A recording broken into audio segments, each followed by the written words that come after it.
As of today, Britain's top earners will be giving away 10% more in a brand new super tax. Will it help pay down the country's deficit or just drive the high flyers away? Poppy Trowbridge sees whether threats to flee the country have become reality.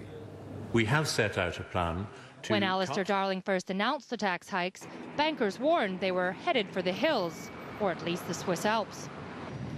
Now that the 50% tax rate has gone into effect, many say they've decided to stay put. Tosca, like other companies, made some contingency plans. We analysed London in the context of the alternatives, and quite frankly, London won over, despite tax increases. There are things like housing and education for your children to consider, and those aren't cheap. If you're looking at Dublin or Geneva or Dubai. Today's hike raises the rate from 40 to 50%. It's an increase that will only affect the top 1% of Britons. And if you earn more than £1 million, you'll now pay more tax in London than any other financial centre in the world. Several big hedge funds like Bluecrest and Brevin Howard have shifted part of their staff to Switzerland. And some wealthy residents have left the UK too.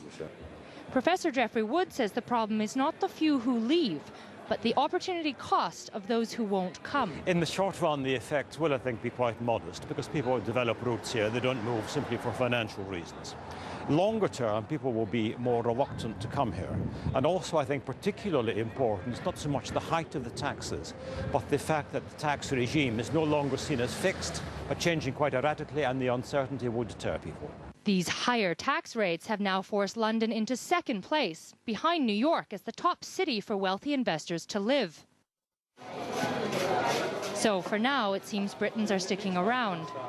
But in the long run, the world's wealthy may decide that the quality of life here is just not worth it. Poppy Trowbridge, Bloomberg News.